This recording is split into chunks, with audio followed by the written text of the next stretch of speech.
All right, guys. Another week, another time, another set of good wrestling that happened, and a bunch of stuff that happened outside of wrestling. But yeah, we're gonna talk about it on what show, Lionel? Welcome to this low-balled episode of Off the Top Rope. Low bald is right, man. God bless. We will talk about them. We got to talk about the other two first, very quickly, Yep. because there's not much to talk about with Jeff Cobb and Tanga Loa. We're gonna get right into it. Like, comment, subscribe, do all that good stuff. But bro, WWE had more releases this week. Jeff Cobb, I'm not saying it's WWE name, I refuse, and Tanga Loa were let go, and New Day walked out. The New Day one is going to be very complicated, and we will talk about that in a second. Mm-hmm. We need to talk about Jeff Cobb and Tanga Loa, bro. Yeah. Jeff Cobb wasn't even there for a year. Tanga Loa, I don't think, was there for a year. Nope. Maybe he might have been over there for a little bit more than a year. Probably a year and a couple months, a year and some change. Oof, bro. They Jeff Cobb specifically kind of screwed himself. Yep. For those who don't know, if you're not aware, when Jeff Cobb joined WWE, he was actually supposed to be in a main event for, funny enough, Wrestling Dontaku, which is happening right now, last year. Mm-hmm. He was going to be in the main event fighting Hiroki Goto for the IWGP World Heavyweight Championship at the time. They Callum Newman had to fill in, and a lot of the Callum hate that Callum is getting right now as being IWGP Heavyweight Champion stemmed from that match, because that match was not good. Callum is not who he was back then. He's a lot better now, but Jeff Cobb kind of ruined himself in New Japan, so I don't think he's going back there. And Tanga Loa has just not been the same since he had that injury to his knee a few years ago. Yeah. So I don't know where they're going. I'm going to assume Jeff Cobb can go almost anywhere. I don't think he's going to be able to go to New Japan. I'm not sure if he's going to get picked up in AEW. Mm-hmm. TNA's there, so that's a possibility. And Tanga Loa, probably one of the worst wrestlers on the planet right now. No offense, no shade, no nothing. I don't know where he's going to go. I have no idea where he. You know what? I don't think he didn't leave New Japan in a bad way, did he? No, I don't think he did. No. Okay, so I can see him showing up back there. He can't wrestle is the problem. Yeah, no, he wrestles like shit. But Yeah. I if there was any place that he would show up, it would probably be like New Japan, right? Yeah, more likely. If he wrestles, because I'm guessing he's gonna stay within the WWE bubble. I'm assuming. Yeah. Because Tama didn't get let go. Hikuleo is still there. So Tama didn't get let go yet. I mean, who knows? Look, usually, as much as these WWE releases suck, there's normally 1 week and you're done, and we don't have to hear about this until SummerSlam. Yeah. The fact that we had a couple more, and then we have to talk about the New Day stuff, right? This is a whole different ball game right now. Yeah, it's a whole different it is a whole different can of worms that just happened now. Yeah, the New Day one specifically is very scary for people who are in WWE. Proffitt, do you want to explain what happened? Just without getting into the complete specifics of it, TKO wanted to restructure the New Day's deal. Pretty much they wanted to lowball them. New Day was like, no, we're not going to take this. We're out. We're going to ask for our release. They granted them their release, and the New Day is gone. They left WWE. Done. So now we got to see where are they going. They could pretty much go anywhere they want. Yeah, if they want to wrestle, the sky's the limit for them. Wherever they feel like wanting to go, if they still want to wrestle, they will be let in. You saw the AEW roster was they were beaming, right? MJF was posting it's a new day. A clip of Willow. I forgot MVP has a podcast, but Willow was talking about New Day a few weeks ago, and I think a lot of people don't understand, especially if you're not black. I don't think you understand the impact New Day had on wrestling. Like, I can get into it. We might take some time to get into it and stuff like that, but we got to talk about this. Like, they had just signed deals last year. Yeah. They are apparently 7-figure deals, right? Kofi Kingston was a lifer. Like, he's been in WWE for 18 years. Mm-hmm. Xavier Woods, Austin Creed, at this point, basically was a lifer, right? Like, not only does he do stuff, like, on camera, Up, Down, Down was a really big part of WWE, including, like, doing a lot of the promotion for the WWE 2K games, and all that's gone now. Yeah. It's such a weird thing to see, because I don't think anyone expected people like the New Day not to be in WWE anymore. Mm-hmm. And, you know, I've seen some things like where, you know, WWE faithful fans are like, oh, they're too old and things like that. I'm like, man, look. If they didn't have that 90-day and they showed up to fucking Dynamite next week, you guys would have heart attacks. I think that's the weird part about WWE fans, bro. Like, there are like normal fans. We're gonna say this. We're not gonna generalize, because we know I've seen how upset a lot of WWE fans are. Like, I've seen it. Like, bro, when I was scrolling on like TikTok and Twitter, bro, people are upset. Yeah. Like, those are the normal, you know, the weird ones that are on Twitter. They're the ones who are being really weird about the news. Like, oh, they haven't done anything in a long time anyway, blah, blah, blah, blah, blah. Bro, that's not how you treat people who were expected to be lifers. Like, Kofi Kingston should be in the WWE Hall of Fame. Oh, easy.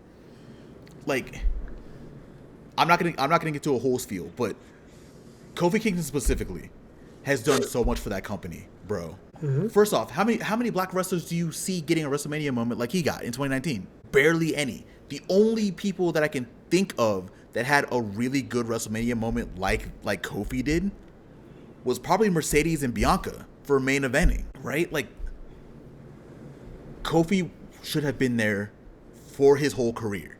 Like, there was no reason to lowball him. Like, there was no reason. Like, if that's true, that they tried to lowball and that's why they're out, like, that's insane. And that should worry other people on that roster. Like, I think if you're not Roman Reigns or Cody Rhodes or Rhea Ripley, I don't know what you think about that. Yeah, honestly, you shouldn't, like, that's one of those things is like, you shouldn't be comfortable. And you should also look at all the options elsewhere. You know? Because you never know. Like, you could be next if they come up to you, lowball the hell out of you, and then you have to go pack it. You say screw it, and I'm going to go somewhere else, right? Yeah. It's going to be very interesting to see what they do. But, you know, they already have that built-in feud with the Elite. It's there. It is literally like, it is right there. Just like the FTR, you know, Bucks feud was. It was like, it was right there. The Bucks and Kofi and Austin Creed is literally right there. Yeah. And they could go all the way. They could feud that all the way to All In if they wanted to. Yeah. Yeah, they could. Like, it would be... It's something that I never even, like, considered that could happen, right? Like, I think a lot of people have wanted, like, the New Day and Elite to, like, have something, right? Like, everyone... In the back of their mind, I think, like, especially when you saw that Street Fighter V thing that they did, like, 8 years ago, right? Like, everyone was like, you know, it would be really cool to see it one day, right? Yeah. But I think you would have to be a liar if you thought that it could ever, like, especially now, like, in the year 2026, before yesterday, I don't think anyone expected like, the possibility of the match, right? Because you expected Kofi and Creed to stay in WWE, and you expected the Elite to stay in AEW. Right. If anything, everybody expected the Elite to leave and go to WWE to have the match. Exactly. That would have been the only way it would have happened. But the fact that they are free agents and here's the thing, getting lowballed. Like, I don't know if TKO comes back and calls them and say, hey, we'll put you back on your other deal. And I saw people also saying, like, oh, TKO was really good for letting them out of their deal. Well, they want to let them out of the deal because they want to restructure. They didn't want to pay them the money they were being paid. So of Right. course they were going to let them go. Like there was no what you're going to hold them hostage for what until 2030 on a contract that you didn't want to pay? No, they were going to leave. Well, you read between the lines, and it's pretty much they were like, "Oh, you don't want to restructure your deal? Well, we're probably going to let you guys go anyway. Yeah. So we're going to let you walk if you want to." That's pretty much what it boils down to, right? Mm-hmm. It's like because if they're restructuring the deal, like just like you said, they obviously don't want to pay them, right?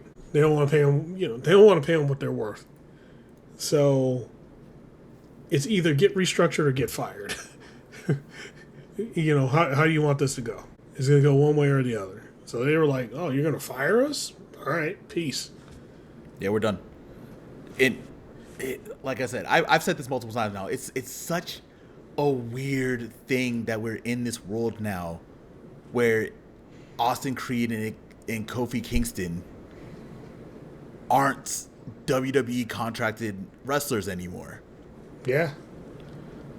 But at the same time, I want to see them in you know what? I kind of do want to see them in AEW. Especially Kofi. If I'm being completely honest, like I really, and this is Proffitt, people who listen to this podcast, I am never the type to say, "Oh, AEW, these people are gone. You need to hire them."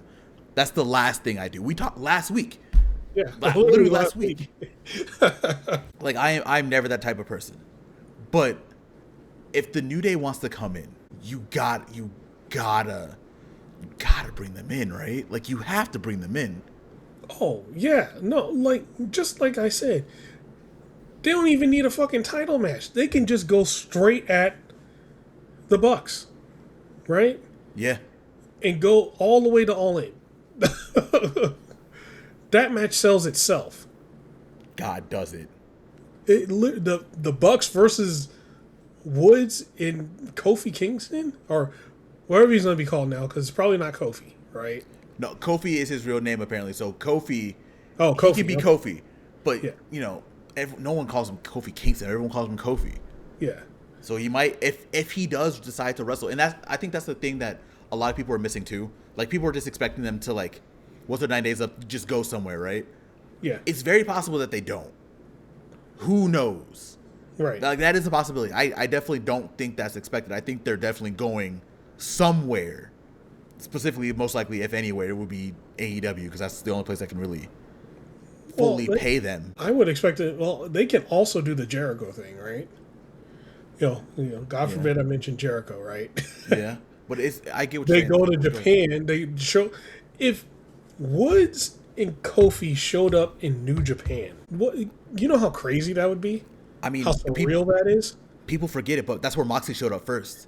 Before signing to AEW, Moxley showed up and did a G1. Yeah. Then went to AEW. So and pretty much Jericho did the same thing. Yeah, Jericho went in, had a couple matches. Had the Tokyo Dome match with Kenny. Yep. And eventually signed for AEW. And still has not left. Despite the fact that it seems like he really wanted to. And he'd probably be one of those ones that'd be like, "Hey, Tony, I have their number on speed dial. Here you go." Bro, Kenny and the Bucks have their number. Kenny and the Bucks have their number. Ciampa has their number. Ciampa wrote this huge thing on this huge thing about Woods and Kofi, and it's pretty much the AEW locker room's like, "Come on down." It's the complete opposite of what they said to fucking Malachi. Oh, bro. Malachi, they're like, "Fuck off. You could go eat shit." And then Kofi and Woods, "All right, come on, we got you." Bro, it is literally night and day. The second that the news dropped, MJF was already on Instagram, bro. The second that the news dropped. Yeah. And then you see like I said, you see the Willow clip coming around from a few weeks ago on MVP's podcast. Kevin Knight was asked about them today on a different podcast, literally today.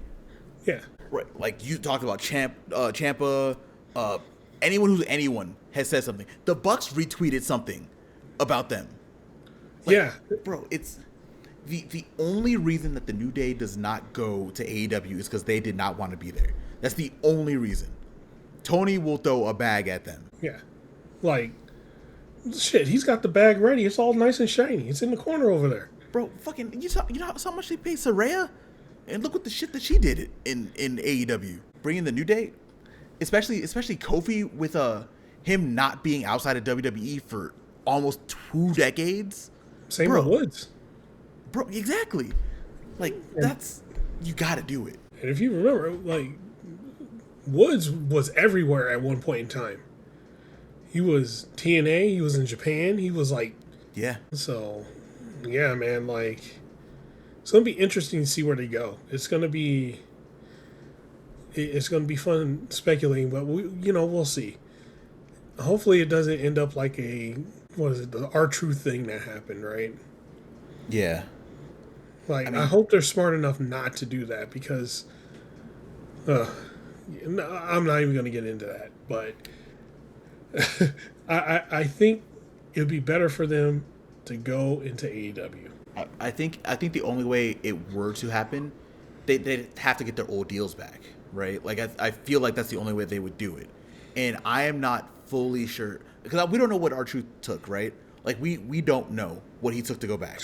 It's still, I think that's the thing that we need to remember too. It's still kind of likely that they get their old deals back and want to go back. Right. Because you know how fed people can be, especially over in that company, right? Mm-hmm.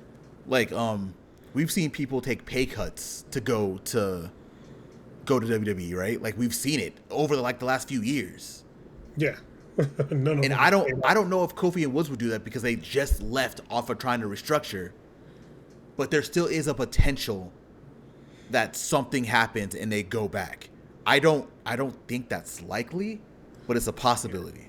It depends on how bad the situation was that happened, right? Yeah. Like, there could be a situation where they're like, we don't care what you're going to offer us. No, right? You disrespected us. No, we're going to go over here. It'd be like Mercedes, right? Yeah. They tried to offer her buckets and buckets of money, and she's like, nah, I'm good. Trinity went back, though. So, like, that's what I'm saying. Trinity went back. And she was, Naomi was also disrespected in that same way. But she went back. Yeah, but her runs did not go. She came back and got punished for like damn near a year. Yeah. For winning the TNA Women's Championship. It's showing that, that she can do things outside, right? But, two completely different paths. God bless, bro. It's just I'm still, like, this happened yesterday. I'm still like shocked, right? Like, I've been talking specifically about Kofi, but the fact that they tried to do that to them is crazy. Like, especially like Kofi. Kofi is one of the most important wrestlers in WWE history. Like, the New Day is so important to black culture to begin with, right? Because I don't know if y'all know this, Proffitt. I know you know this. But back in the day, especially in WWE, to be a black talent, you just had to be all hard and angry all the time, right? Like, there was no, or a pimp. Something, you have to be like some kind of racial stereotype. So you had to be, all right. So you had to be the Kamala or the Papa Shango, which is like some guy from some fucking middle Africa tribe or some shit like that. Mm-hmm. Right? You had to be Crime Time, which was, they were just, thugs that stole shit from people. One of the racial stereotypes. Yeah. Let's see. You had to be the angry black person. There was you couldn't be happy. You had to be angry all the time. Let's see. Which one am I missing here? I think you got a majority of them already, honestly. The pimp. Yeah. The pimp. Oh, the pimp. Yeah. Funny enough, Papa Shango and fucking the Godfather, literally the pimp and the tribal guy. Yeah. The same person. Same person. And the New Day changed that, bro. Like, as much as the beginning was rocking, there's supposed to be heels or whatever, right? The New Day changed that. Like, the New Day changed the perception of what black wrestlers could be, even in WWE, right? Yeah. Like, you wouldn't have a, like, a lot of people, you wouldn't have a Willow. You might not have a Kevin Knight. You might not have, like, you might not have a Carmelo Hayes. You might not have a Trick Williams. You might not have, like, a B-Fab or, like, anyone without the New Day. Right? Like, they were so important. That's why it was expected for them to be in WWE forever. I don't know. But, like, yeah. WWE treated them, funny enough, right? WWE just treated them like they treated Mercedes and Trinity. Shocker. Right? 2 black tag teams, by the way. They got treated actually, Trinity and Mercedes got treated worse. Well, they got talked bad about on TV. And granted, we haven't been a WWE show since they got let go. So I don't know if they would do that. I don't think if they talk bad about the New Day on, let's say, like a SmackDown or a Raw, man, they're out of their damn mind. They're really out of their mind if they did that.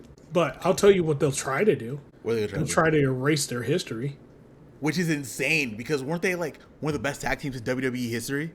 Yeah, literally one of the best tag teams of all time, right? They're good. They'll do everything they can to try to erase that history. Big E is still there, so I don't even know how they could do that. They'll do it. Big E, bro. Big E. Listen. I'm gonna say 2 more things, and then I'm off of this. Yeah. 1, Big E. I respect the shit out of you, bro. How many times have I come on this podcast talking shit about Rich Holland? I'll continue to talk shit about Rich Holland. But God bless, bro. Go ahead. God, yes. We might have a Rich Holland hate episode one day. Who cares? Biggie, you're still there, and I fully understand that is still a job. Those are your brothers. Whatever you do, do not feed into the bullshit if they decide to do something crazy. Please don't. Like, please, that would kill any kind of respect that I had left for Biggie, and I have a ton still. Well, I think if they tried to, I feel like Biggie's the type of guy where if they tried to really, really try to disrespect Woods and Kingston, Woods and Kofi, he'd be like, "I'm out." He's like, my friend, my crew is already gone. I was hanging in there by a thread. You talk shit about them? Nah, I'm gone. I can fully see it, yeah. He's like, I'm good without you guys. I'm out. And then the second point, and the final point that I will say, I know WWE don't listen to this podcast. They don't really care about what online people say. But to everyone in that company, know your worth. Yep. If they could do something like this to the New Day, if they want to restructure the New Day, who were integral to WWE, they won't hesitate to do that to you. So just know your worth and don't take that shit, Bailey. Yeah. She's one of those ones that needs to get out of there. Yeah. I think, like, the second she gets out of there and goes somewhere else, no place affiliated with WWE, Bailey goes somewhere, show up in New Japan, show up in Stardom, show up somewhere, and sees how appreciated she is elsewhere, she'd probably never go back. Bless. Like, we will see. And like I said, we have a few months to see what's gonna happen with the New Day. This is a story that if you are into wrestling, even if you're not a WWE fan, like I am not a WWE fan, I would keep a close watch to see what happens with the New Day over specifically the next 60 days. Yeah. If we get in the last 30, it's over. But the next 2 months, I would just watch real hard about any moves that Kofi and Woods do. Mm-hmm. Kofi and Creed. I gotta start calling him Creed again. Yeah. Hopefully. But that's it, man. That's the shocking news of the week. Just out of nowhere. Yes, bro. All right. You want to get into this AEW goodness? I'm not talking about New Japan until next week, because I want to actually watch the rest of the Dontaku show. Yeah. And I want to watch tonight's Dontaku show, and then we can talk about it later. But I'm not touching that that with the 10-foot pole right now. Well, we can't say one part. We can say Andrade beat Yota Tsuji to become the IWGP Global Heavyweight Champion. Mm-hmm. Unexpected on my part. I definitely did not think. I didn't think that he was gonna win. I didn't think Gabe Kidd was gonna win either. When Gabe was in the slot before he got switched over, I still haven't watched the match, so I don't know the specifics yet. Mm-hmm. But yeah, I'm interested to see what happens for this and what this means for Tsuji going forward. Because I think this frees up Tsuji to win the G1 personally. Right. I think he main events the Tokyo Dome. That's what I think. Okay. Yeah, we'll see. We'll see how it goes. Yeah. Hopefully he gets wins the G1, calls a shot, gets the title back, right? Mm-hmm. Because I still think that's the guy they should be rolling with is Yota Tsuji, as far as like champion and like building the company around. Callum is doing his first defense tonight as IWGP Heavy against Shingo.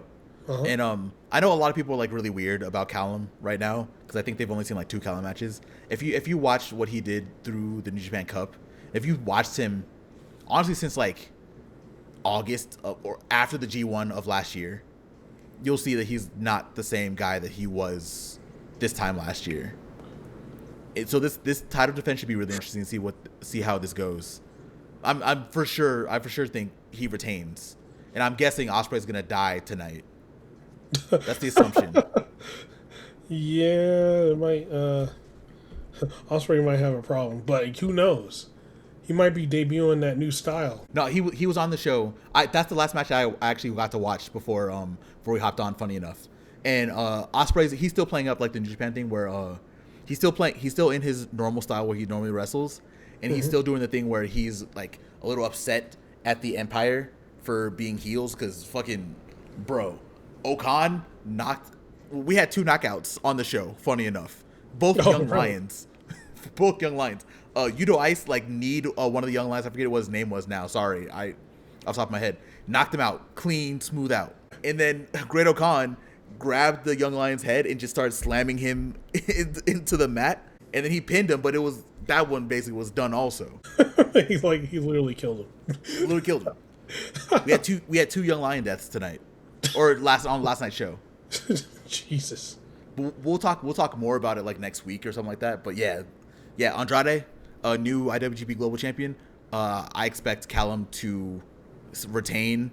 What else is happening on the show tonight? I expect the Japanese Young Punk, Robbie Eagles, and Kosei Fujita to retain the junior tag titles. I fully expect a new the Never Open was last night, so I don't know what happened there. I gotta watch the show to figure out what happened. We'll talk about it more next week. Well, I don't expect too many title changes on tonight's episode, or quote unquote last night's by the time you listen to this podcast. Yeah. All right, man, that means it's time to get into that AEW. The good old AEW Dynamite. Man, Dynamite was a really good show. I really enjoyed it. Like, there was, 4 title defenses? Yes. That is insane. And most of them were, actually, I would say all of them were pretty good, but there were a couple standouts. Easily a couple of standouts. Oh, yes. Literally 2 standouts of the 4. Literally 2. Yeah. Literally, 2 of the 4 stood out. We're going to talk about one of them right now. Mm-hmm. That TNT Championship match between the Jet and MJF. God bless. I was so nervous for this match, bro. Oh, my God. This match was great, man. I like how during the match they... It's the thing we talked about last week, how somebody takes some damage during previous matches and it carries over to the next week to the current match, Mm-hmm. And the Jet, he landed on his leg wrong during the match, and it's something that's been happening to him week after week. People have been attacking his legs to kind of ground him, and of course MJF took advantage of that. But the end of this match, MJF tried to cheat, but it's almost like every time MJF tries to cheat now, it backfires, and then whoever he's going against, they just do the thing that he was about to do, and then they win. They find a way to out cheat him and win. They give him a taste of his own medicine. And Kevin Knight low blowed him and then pinned him. I really been enjoying that because we haven't, like, face wrestlers have not been smart throughout the duration of my time being a wrestling fan. Yeah.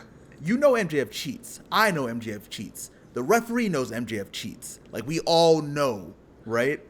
So it's finally time that we see, like, Darby did it, and now we see Kevin Knight just taking advantage of that, just giving him a piece of his own medicine. I've been really enjoying that. And MJF, like, losing his mind about this, calling everyone cheats, is also hilarious. Yeah. He was going up on the apron. He's like, you cheating bastard. I didn't want the title anyway. Okay. Yeah, I don't want your title anyway. You see, He was beat. It was like, no, MJF, you ain't getting away with this. But overall, man, that was a damn good title match, man. And it you know, kind of set the tone for, like, the rest of the show. Mm-hmm. And yeah, like, it set the tone for the rest of the show. Got the crowd hyped because, you know, you got those two guys in there. They're going to tear the house down every time. Yes. And, you know, it just shows why the AEW's were the best wrestle. Of all, you know, it's the best of all styles. What can we say?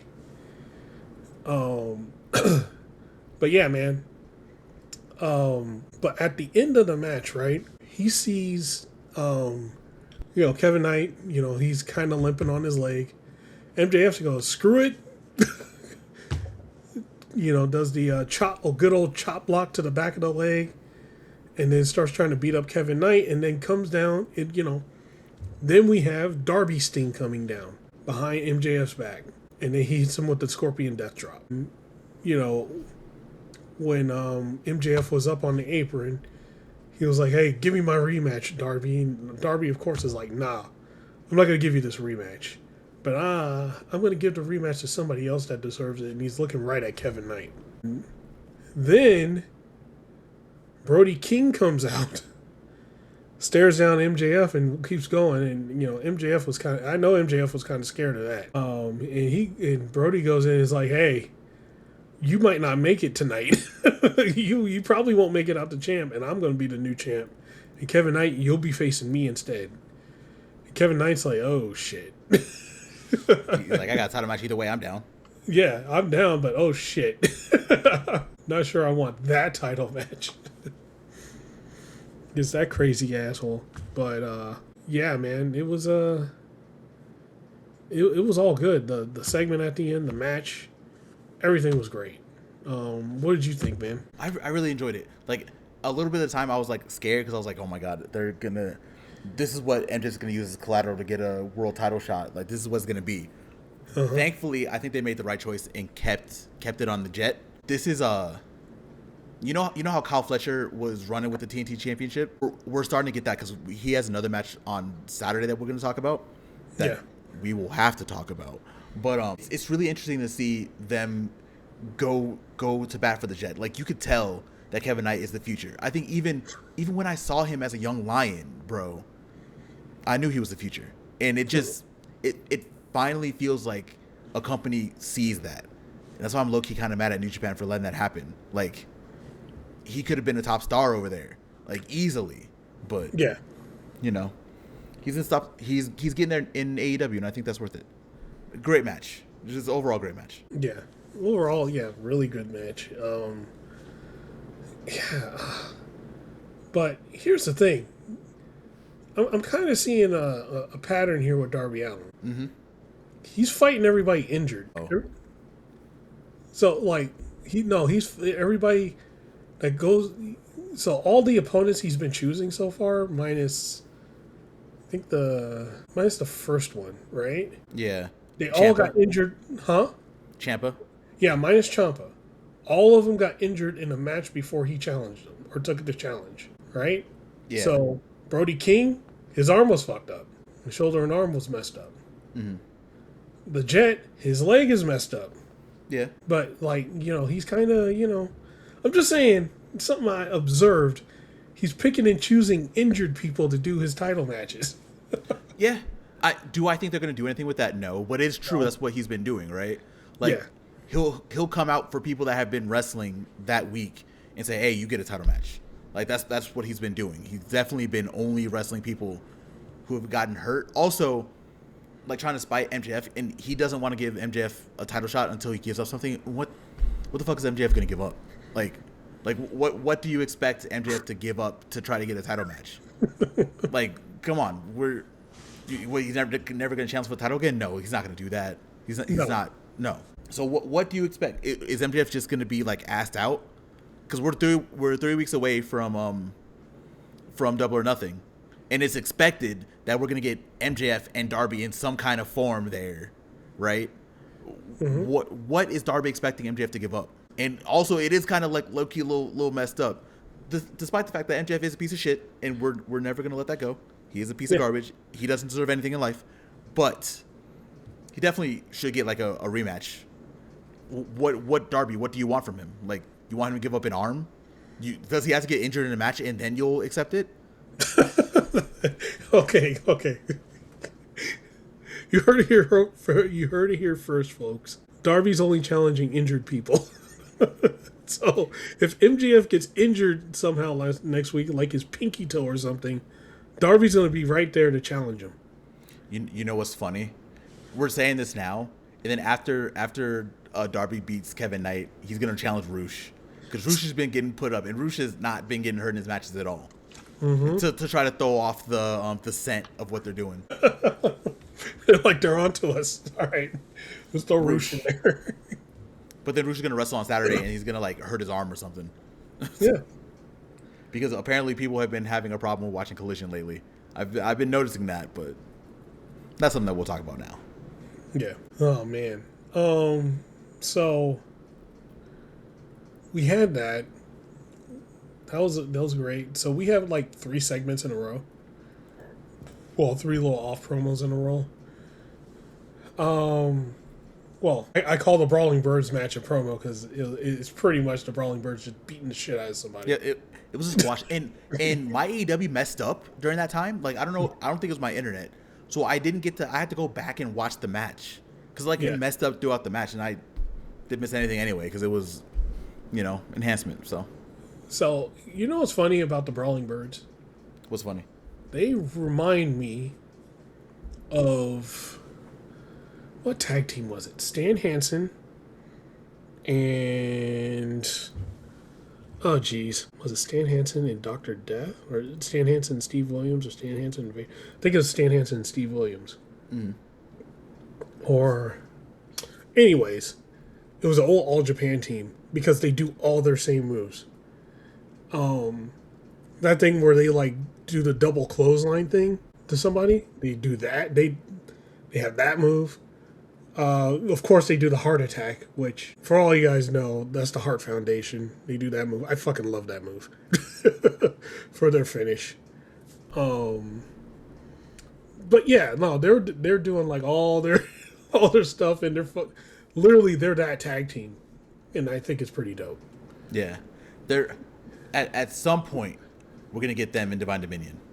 Like, yeah. I'm guessing if there's any match that deserves to be on the actual card for a women's tag title match, it's Brawling Birds Divine Dominion. Yeah, it has to happen. So after that match, they pretty much talked about Swerve at draft. At the NFL draft, he announced the Jaguars' 4th round pick. And then him taking pictures with pretty much everybody. Mm-hmm. We had a Cope and Cage segment, which the FTR challenged them, added an extra stipulation. They made it an I Quit match, and Christian quickly accepted. And Copeland's like, you sure you want to accept this match so fast? You did that pretty quick, considering your history in I Quit matches. And he's like, for your information, I didn't quit. Yeah, I'm going to need Marty Jannetty, Adam Copeland to calm down. When your leader tells you that you're going to accept a match, you accept that match from your leader. Shut up, be a good right-hand man, and just let Christian do what he needs to do. Yeah. I mean, come on. Christian knows what he's doing. Exactly. Also, he never quit. I've never seen Christian not quit in his life. No. He's never said it once in his life. Nope. Not once. That didn't happen. Not even with his tag team partner. Nope, not at all. Nope, not at all. So we're gonna see where this goes, which is probably we see them in action later in the night.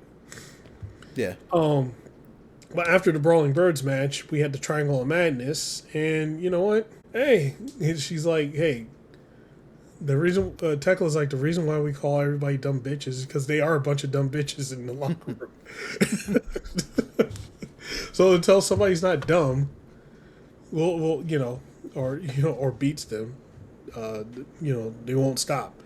And they did. So I remember last week when we talked about the Persephone and Alex Windsor going against Tekla and was it Sky Blue? We talked about the Mist, and they happened to mention the Mist in this promo because Persephone got hit with the Mist, the Black Mist. It's supposed to make you more aggressive, it's supposed to make you change and stuff like that. And they pretty much like side reference, hey, whenever somebody gets hit with the Mist, they become better than what they were. So, are they hitting that Persephone like joining the dark side? Who knows? Who knows? All we know is apparently Persephone had to drop out of the Ring of Honor Survival of the Fittest match. Uh-huh. So she might be like a little banged up right now. Yeah. So I don't know. We're gonna hear about it eventually, but I think that might be on hold for a little bit until Persephone hopefully gets better. If depending on what the injury was, if she had to drop out of that Ring of Honor match. Oh. All right. So right after that, we had you guessed it, another championship match. This match was pretty good too. Yeah. It was Okada versus Ace Austin. And, hey, Ace Austin is like one of the most athletic gymnastic people I've ever seen. Doing the one-hand handstand like not once but twice to Okada is kind of insane to me. The first time Okada stepped back and clapped, he was like, ooh. He was like, oh, shit. Ace Austin, but, Ace Austin retaliated, kicked him, and then jumped off the rope and, got him. But, man, this was a really, really good match. Of course, Okada hit that Rainmaker. Ace Austin, hey, he ducked it like 2 or 3 times. He got out of it. But one of those times Okada hit him with that Tombstone pile driver, and then, that's it. If Okada hits you with the Tombstone, you know that Rainmaker's coming. You ain't getting out of it. Yeah. This was... Actually, this match went longer than I thought it was going to go. Which is great, because Ace Austin does deserve... he deserves not to get squashed, Yeah. So, yeah, I was kind of happy with that. And Okada did a little bit of work this time. He did a little bit of work. But this was, obviously to hype up the match between him and Takeshita. So, it damn good match. I had fun watching it. So, what did you think, man? Yeah, I also thought the match was really good. Ace Austin's definitely one of those that you really wanted to sign from TNA, right? Yeah. He's been doing like a little bit of Ring of Honor stuff. Now that we saw what happened on Saturday, we're probably going to see him on TV a little bit more consistently, especially on Collision. But I think it was a really good match. Ace Austin definitely, did he deserve, quote unquote, like what did he do to get it? Who cares? He got it. Good match. No one expected him to win this, right? Like no one expects Okada to drop that international championship until Double or Nothing. But overall, I think it was a great match. The one thing I think is Ace Austin, future national champion and international champion. Not internet. Yeah, national and TNT. Oh, national for sure. Yeah. National for sure. After seeing the Jack Perry match for sure national. bro. Oh my god. I know we're gonna talk about it later, but that match was fucking incredible.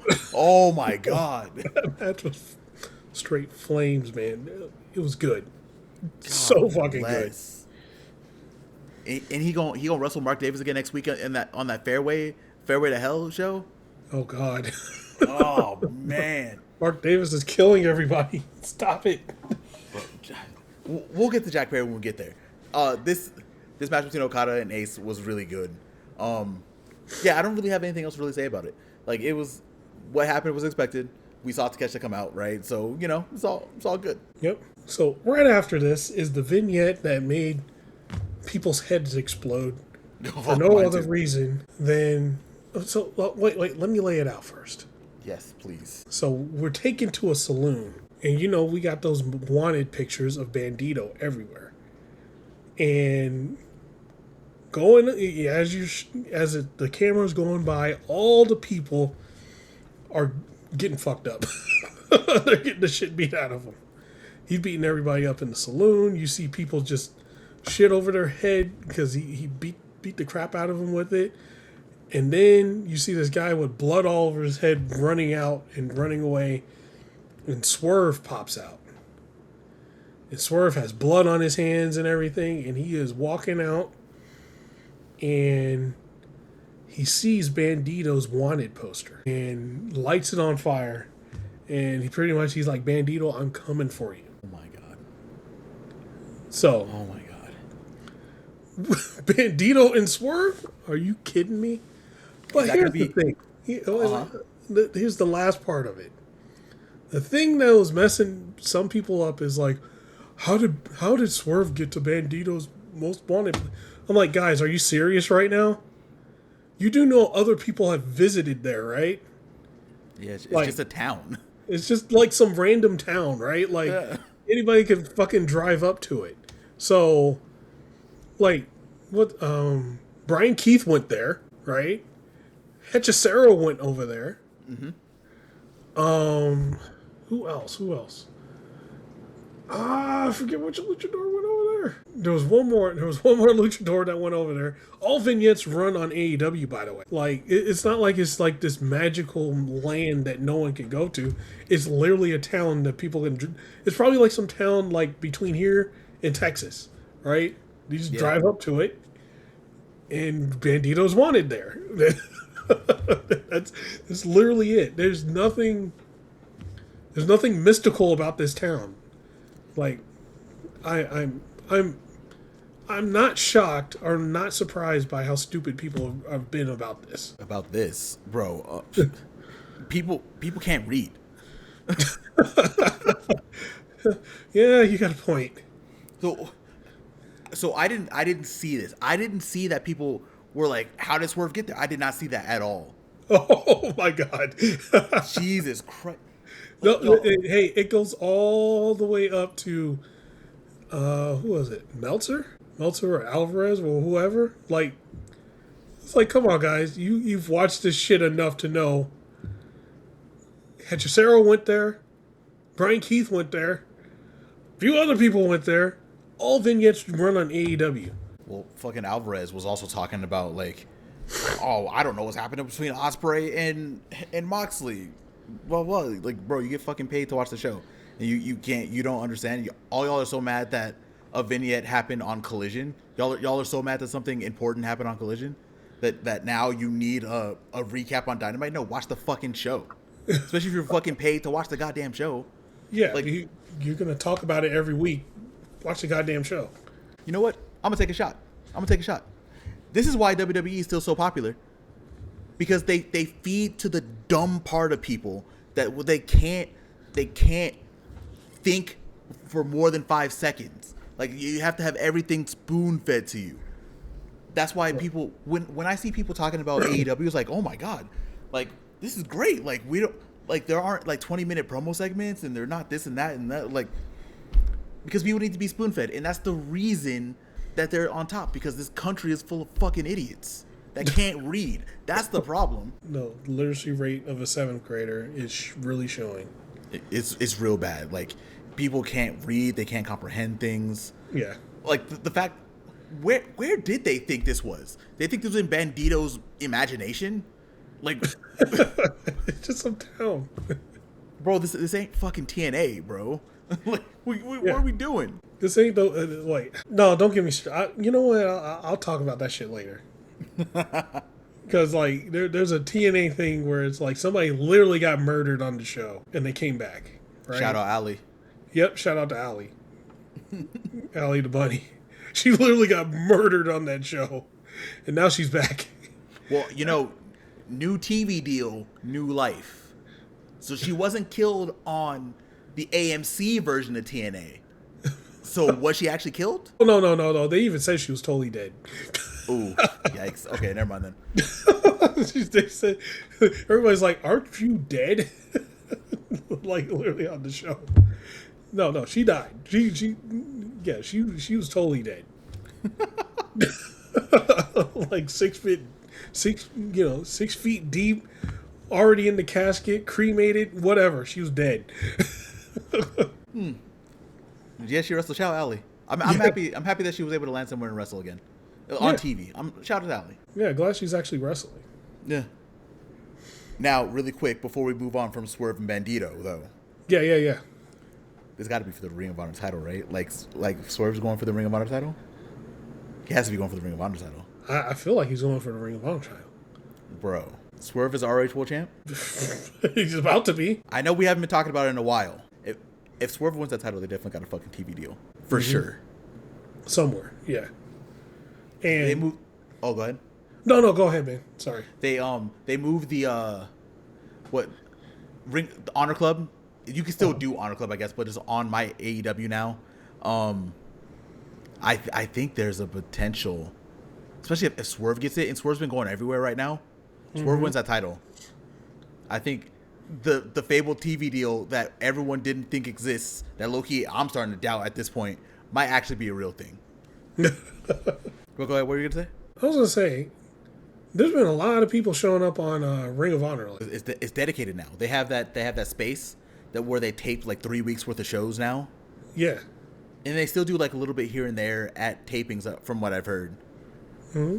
But yeah, now they got a space, so they have like more ways to properly tape instead of trying to take up more like Dynamite time, which is why you're able to see like MXM on TV again on actual like Collision.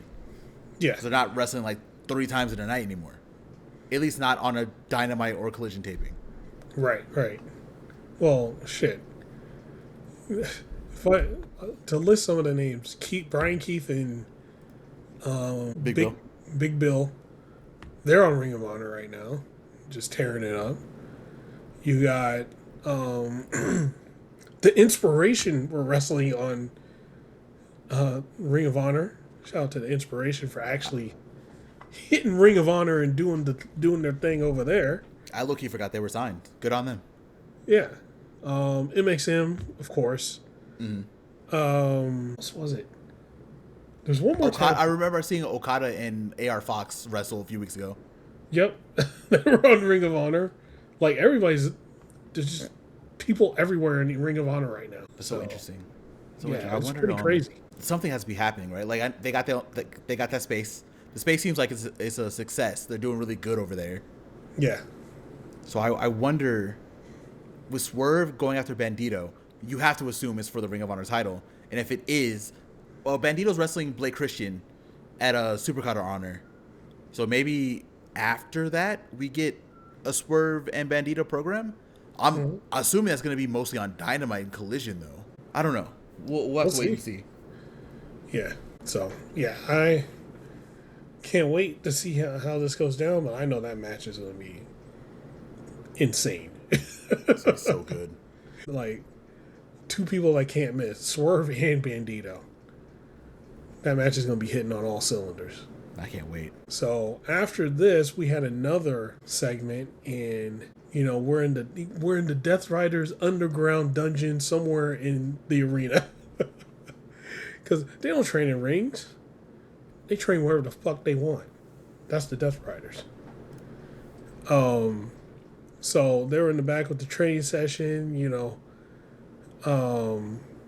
Marina Shafir is rolling with Wheeler Yuta and like pretty much handling Wheeler Yuta on the ground. Not shocking. No, not shocking at all. And Will Ospreay walks in with gear, and he's like, hey, are you cleared? Ospreay's like, nah, I'm not cleared. He's like, but, he's like, he's pretty much like, that's not going to stop me, and I got to, he has a big match in Japan where he's got to, that he doesn't want to let the United Empire down and stuff like that. For the Never Sixers. Tonight, actually, funny enough. And Moxley's like, yeah. All right, cool. Yeah, I like that. I like loyalty.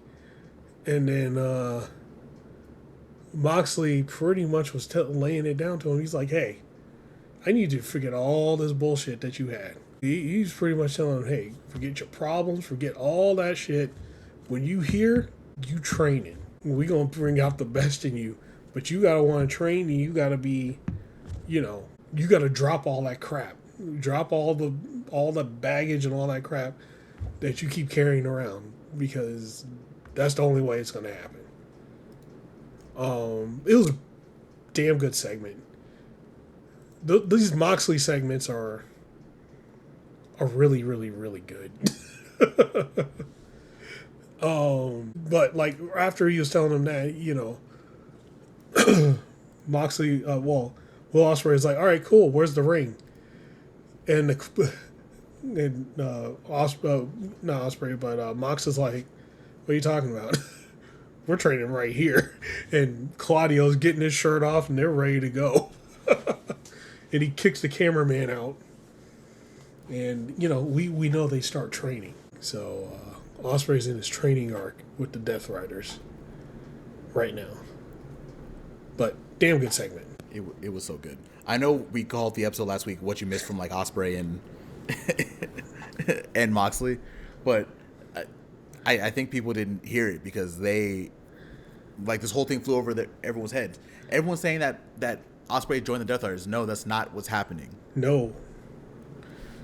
Yeah, not at all. Ospreay chose to train with the Death Riders. Yeah, and that's why Moxley was so happy, because since the Death Riders became a thing, what has Moxley wanted? Moxley has wanted to change the perception of what's happening for the people in that company. He's wanted people to get tougher. Like, immediately, he wanted people to not just sit down and just take paychecks. He wants the company to be better. And despite the fact that he did it in all the wrong ways as world champion, this still aligns with that goal that the Death Riders had. Yeah. Where they want to make this wrestling company a better place after they're gone. And let's be real. If we're going to be completely honest, the guy next up is Will Ospreay. Yeah. Right? Like, if you have to put a tier of people, Ospreay's up there. Mm-hmm. Like, he's going to be the next generation of like 40-somethings that are holding the company down in 10 years. Remember, yeah. Ospreay is barely in his mid-30s. Mm-hmm. So this goes along with what the Death Riders have been wanting to do. And if you get Ospreay and Ospreay makes this right, like, who knows what's going to happen. But at the same time, Ospreay's about to die tonight, so who knows where Ospreay's going to be next week. Yeah, he might get murdered by Calvin. Who knows? Bro, it's the fact that the Never Sixers is the semi-main tonight. I keep on saying tonight, but when people have listened to this podcast, the show will have already been over. But yeah. The fact that that's the semi-main, and then right after is Callum's defense, bro. Mm-hmm. If United Empire, if Ospreay, Hinare, and Great Khan lose against Bishamon and Bolton Oleg, Ospreay's gonna die. Callum's already sick of him. Callum already did not like him being with the Death Riders at all in any capacity. Yeah. So we'll see. We'll see how this goes for Ospreay. But it's go ahead. We'll see. No, I was gonna say we'll see. Mm-hmm. Definitely an interesting thing that could be happening. And I'm guessing Ospreay's not going to be cleared for a little bit. And this is how you get him to not be on Double or Nothing. Mm-hmm. And then we start the ascent after that show. Because Kenny's been gone too. And Kenny was also talking about trying to be world champion. Right? Like, everyone who's like all the people who were trying to be world champion like a month ago are kind of out of the way, because I expect that after Darby drops that title, we're gonna go right back to everyone. Like that's when Omega's gonna come back. At that point, we'll see Ospreay back again, most likely. I think that's when we're gonna see this like pick up, and we're gonna really get into all-in season after Double or Nothing. Yeah, for sure after Double or Nothing. Yeah, it's gonna be interesting. Yeah, it's gonna be real interesting. Especially Double or Nothing season where they just start firing on all cylinders. It's not like they're not right now, but all these title matches and stuff like that happening every week, they're going crazy. AEW is like, ain't nobody can match us in straight up pro wrestling. Yeah, it has been on another level, like for this year specifically, right? Mm-hmm. Like it's definitely different than what AEW was doing last year, because AEW was on a hot streak last year too, right? They were having a bunch of great shows, but they've kind of upped that now. Plus, we have like a lot of fresh faces around here now. Yeah. Right. You're about to talk about the Christian Cage and second string match against RPG Vice, but actually, you know what? Let's just let's go into it. Let's just slide into it right now. Hey, what a good segue, huh? Let's see. We had RPG Vice and Cage and Cope. You know what? Hey, this match went way longer than I thought it was going to go. I know I keep saying that, but some of these matches I don't expect to like go very long. This match went way longer. I'm actually kind of happy that they did that, because I'm not going to call them RPG Vice anymore. Roppongi Vice is a great tag team. Yeah. But man, they did that pop-up spear at the end, which is so, you know what? I enjoy it. They have their thing. It was so good. And the fact that Christian was the one who did the spear and not Cope is also hilarious. And he hit his hand at the end. He's like, "Fuck!" and just rolled out of the ring. But yeah, Cope got the pin. But at the end, Christian grabbed a chair, stomped out the chair, got the little crossbar out of the chair, and gave it to Cope. Cope was like, "Oh, all right," and then he put Trent Beretta in a crossface with the chair leg in his mouth. And then Christian's like, "Hey, what do you say, huh? Huh?" He did say "I quit" a few times. Of course, they didn't hear it, so they took the chair leg thing out of his mouth. He's like, "What do you say now?" He's like, "I quit." And then he rolls out of the ring. Poor Trent Beretta, he got fucked up twice. And then, Christian's like, see? I never said I quit. Just pretty much leaves. And then they start looking at those tag titles, and they start running around with it. Mm-hmm. There was a point during the match, because FTR did come out, that the Trios champions, the conglomeration, were just sitting there. Well, they popped up out of nowhere, right next to FTR and Stoke. And they were eating popcorn. And they went from eating popcorn to hitting FTR with the popcorn, FTR and Stoke with the popcorn, and then they started fighting, and, they eventually all went away. But yeah, overall though, the match was good. The segment was good. The thing that happened at the end was actually pretty hilarious. And more than likely, they're going to be the new tag team champions. Oh yeah. Like as soon as the stipulation came up where they were going to have to break up as a tag team, I knew they were going to be tag champs. Like immediately, right? I had no doubt in my mind that they were going to lose that match at Double or Nothing. Yeah. So, yeah, it's going to be good stuff. But, oh, man, you know what? That shit would line up kind of perfect, too. Okay, hear me out. Oh, no. A lot of people have been saying it already. Go for it, because it could be the case. So, Cope and Cage, touting being the best tag team ever, right? Mm-hmm. They win the title, and they're defending that title, for the next 90 days. And then a certain tag team comes back. Certainly, a released tag team comes to AEW, gets a shot, of course, beats them, and then this leads to them going against the Bucks. What if Austin Creed and Kofi show up to confront Cope and Cage, all who are, pretty much some of the best tag teams ever, and we get that match? How would that feel? I feel like, see, you went on the lower end, because people are also talking about the mostly Machine Guns doing the same thing, and then the New Day comes in for this too. So what people were saying is that they're touting, like, because All In is August 30th, right? Yeah. So they will have about a month if Kofi and Creed show up, and if the Motor City Machine Guns also show up, they'll have a month to build up for like a crazy like multi-man tag match at All In. Jesus, because you got Cage and Cope, Yep. Cage and Cope, Motor City Machine Guns, Yep. Kofi and Creed, Yep. and the Bucks. Yeah. Jesus. Like people, AEW's been putting like an emphasis on tag team wrestling to begin with anyway. With the story that they've been doing, but now that these other tag teams are out of their contracts from WWE, it just feels like it was like prophetic, where like they knew something was gonna happen and they would potentially bring in some other people in for this. Oh man, that tag team division would be ridiculous because they only have to go through by the end of July, right? Because New Day is going to be up July 31st, and that which means the Motor City Machine Guns are going to be up the week before. The week before, yeah. And then I just had the tickets up, and I don't know why I closed it. They're going to be July 29th. Mm-hmm. They're going to be in Detroit. Oh shit!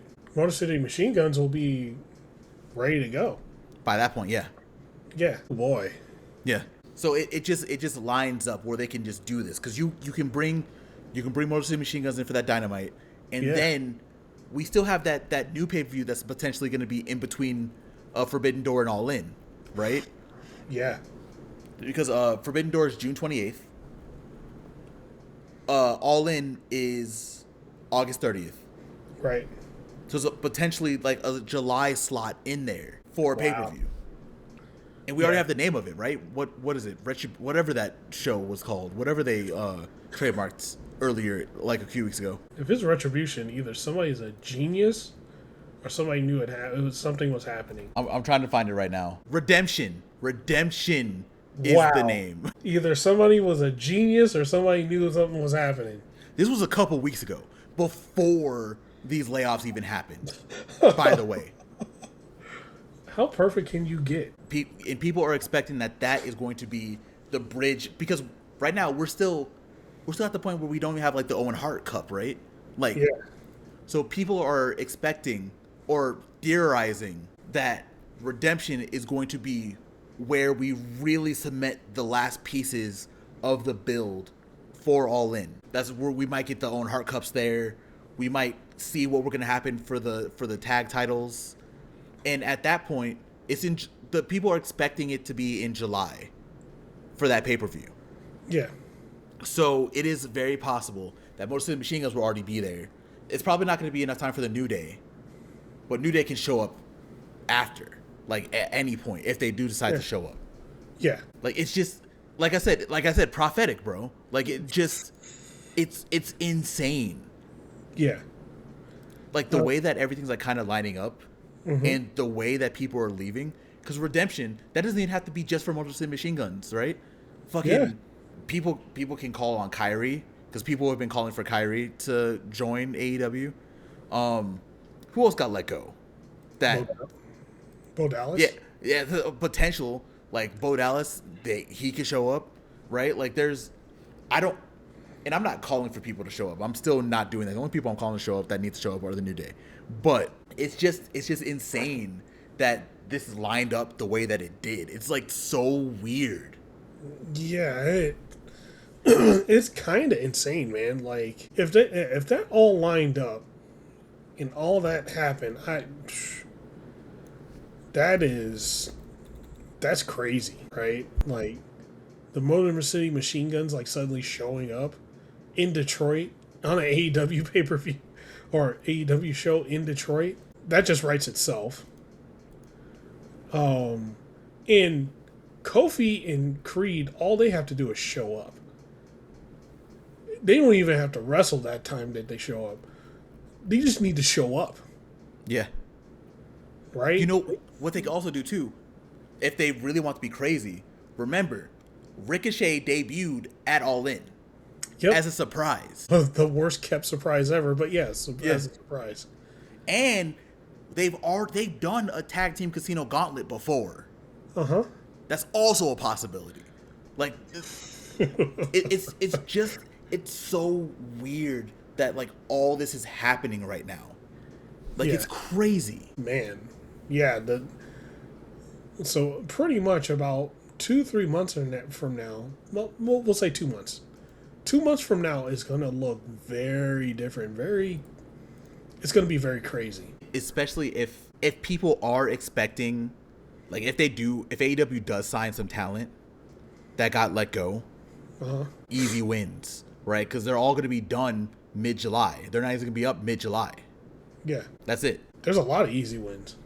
A lot of them. A lot. Yeah, there's a lot. For sure, Kofi and Creed. Motor City Machine Guns is a layup. That's easy. That's also kind of expected, right? Like you fully expect them to get signed if they choose to be signed. I don't know. I don't know about the Motor City Machine Guns, just to be honest. Bro, they're friends with the Bucks. Like the only reason that they're not going to be there is if they don't want to go to AEW. Right. Because like if they go to, because I could see them going back to TNA. That's the only reason I say I don't know. But they kind of left TNA because they got lowballed. So yeah, there's that. And that for sure is not going to change. Right. They're going to get even lowballed even lower this time. But yeah, we got to see what happens. It's a pretty crazy landscape in wrestling right now. Mm-hmm. Whew, yeah. Whew, man. It's going to be a good few months. Coincidences are crazy, ain't they? It's either a coincidence or somebody's a genius. I don't know which one it is. That would be on the line of like contract tampering, bro. That's insane. Yeah, exactly. If someone in AEW knew that this was going to happen and the people who were leaving were going to leave, that is contract tampering. Straight up. Like, there's no other excuse. Yeah, no. But the pay-per-view was made like almost... They already had the idea for this pay-per-view since the beginning of the year. Yeah. Right? So, we can call... There's no contract tampering. But the coincidence of, like, the name and all the, I don't know, man.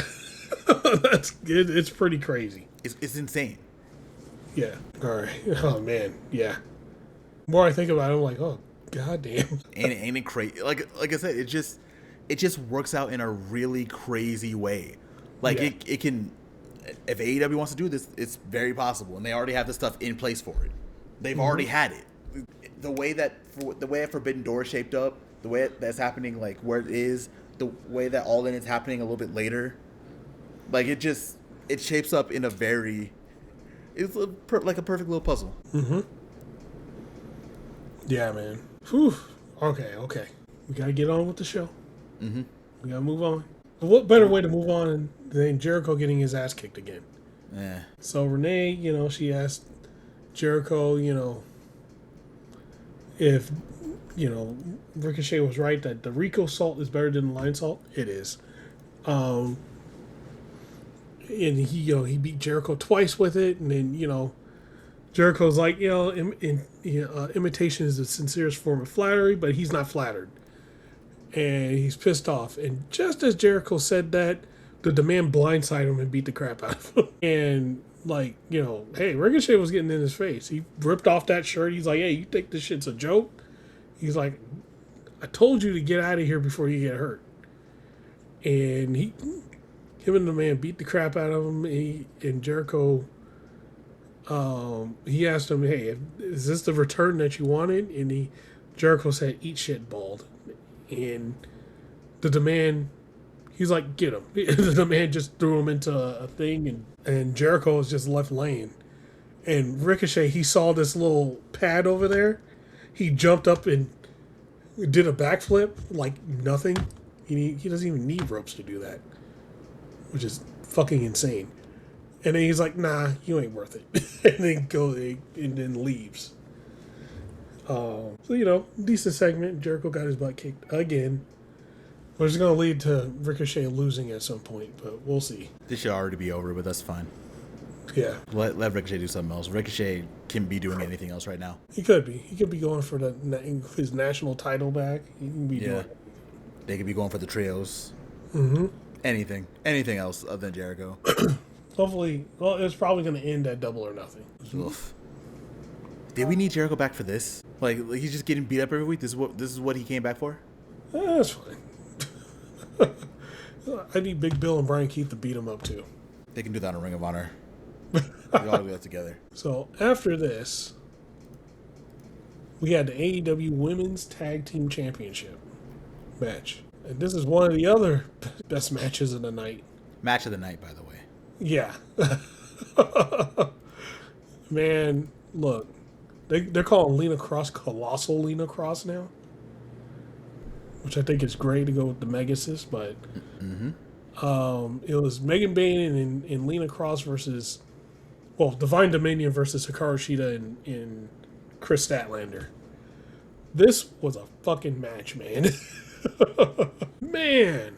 There was a lot that went on in this match. Like at one point Shida wanted to cheat and hit, I think it was Lena Cross with the kendo stick, but Kris Statlander, took the stick out of her hand and things like and then there was another point where Shida kicks Kris Statlander in the gut, and you hear the crowd go, "Oh!" and she suplexed her into, I think it was either Lena Cross or Megan Bayne that was draped. Into Megan Bayne because she was draped over the corner.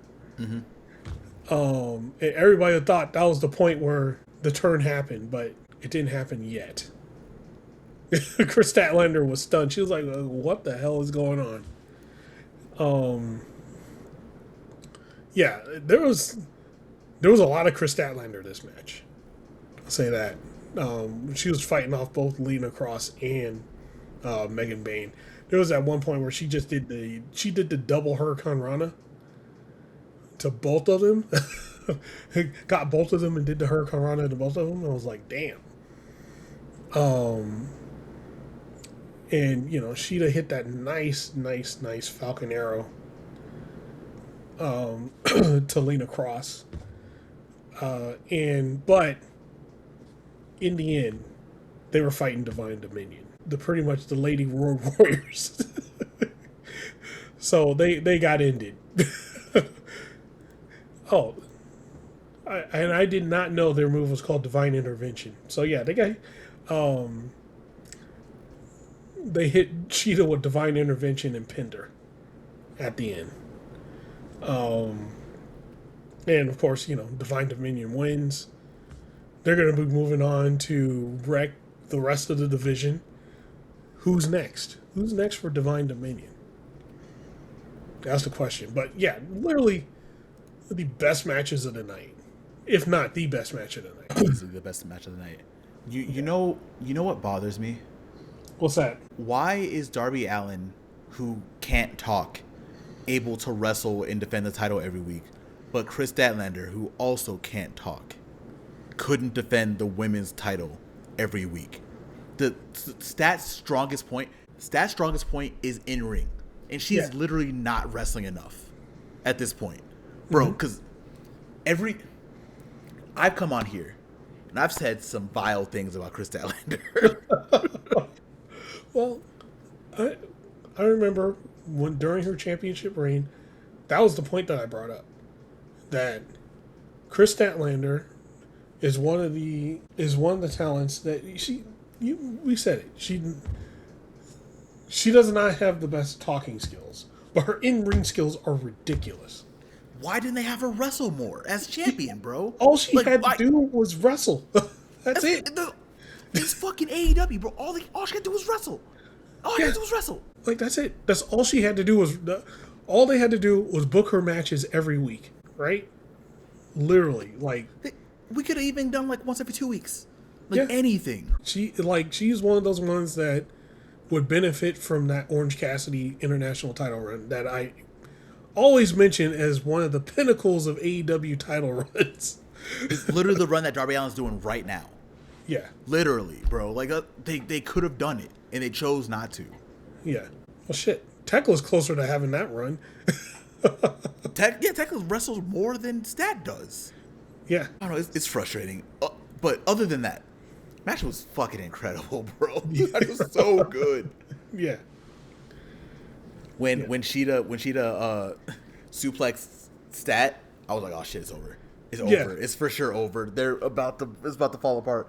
And Shida somehow talked her way into still hanging out with Stat, bro. Like, what they're doing right now is so goddamn interesting, bro. It's so good. Like, I saw people upset that they didn't win the tag titles, and I fully understand why you're upset. I fully get it. I don't agree, but I fully understand why people were upset that they didn't win, because that would have been so interesting. Like, it's just what they're doing right now is just so good. Like, this is what happens even when you do the bare minimum about investing in backstage segments for these women. Look what they can do, bro. Yeah. Jesus Christ. They have, right now, no bullshit, Shida Stat might be the most compelling thing outside of Ospreay Moxley right now. Mm-hmm. Straight up. And then, do I have to talk about how good Divine Dominion is? Do you want me to just repeat what I repeated last week? What's there to say about Divine Dominion? Divine Dominion. I already called them the Lady Road Warriors, all right? They just go in and wreck everybody. I need them to be champions for 15 years, bro. I don't want them to drop the titles ever. It makes me sad because I knew this was going to happen once Penelope Ford out of the picture. I knew this was going to happen. That's why I didn't want this to happen. Nope. That's why I didn't want this to happen. You guys, so for you guys, if you guys don't know, I think it was like the podcast before we went on our long or our little hiatus for a little bit. Mm-hmm. Was when Penelope Ford got hurt, and I was like, hey, Megan Vane and Lena Cross look kind of good. But I didn't want it to happen because I knew what the result was going to be. I knew it. That's why I needed Penelope Ford to hold that title first, bro. No. I needed it to happen. Like, it just, I feel so bad for her, bro. She got hurt and then immediately forgot about. Like she is just gone, bro. she needs to, like, at this point, when she comes back, she's gonna have to go for singles titles or something, right? God. Like, Divine Dominion is so ridiculous. They would not need a Penelope Ford at this point. They both can talk too, bro. Like, yeah, them doing their backstage segments, like, it's just perfect. That's why I was afraid for this to happen, because Penelope Ford was gonna get left in the dirt. And I hope when she comes back, she doesn't. She's still able to be with them. But Lord have mercy, will that image change when those two enter, and then the camera's like looking up at them? Yeah, like, oh my God, bro. It's just what can you say, right? Like, they come in, they look great coming in, they destroy everybody and look great going out. No, actually, everybody comes out looking good out of their matches.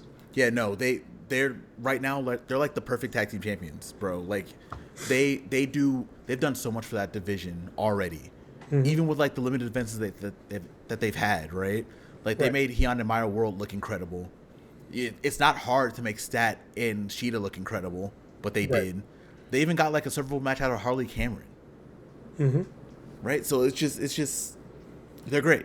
They're just every woman in this match has been incredible. Like, it's just I don't know if I can praise this match and what these women have done more. Like, it's just, you put a little bit of investment into the women's division, and this is what they can do. Mm-hmm. Off of barely anything. Right. And you have, again, like one of those videos we made a long time ago, and this is before we had Megan Bain in the picture, right? Yeah. It's just like AEW has like one of the best women's divisions in the world. Why they don't get more, like, Why they don't get more investment in time is crazy to me. At this point, they could probably make their own Stardom if they wanted to. Honestly. Yeah. Honestly, yeah. Yeah, if they have that level, they have that many wrestlers, and they have that level. You know, they have a pretty high level of talent. They can do it, and they have all levels, right? So, man, yeah, they need to give them more time again. But I know what's going to happen. And What's going to happen? when Mercedes comes back, Yeah. that's when they're going to get.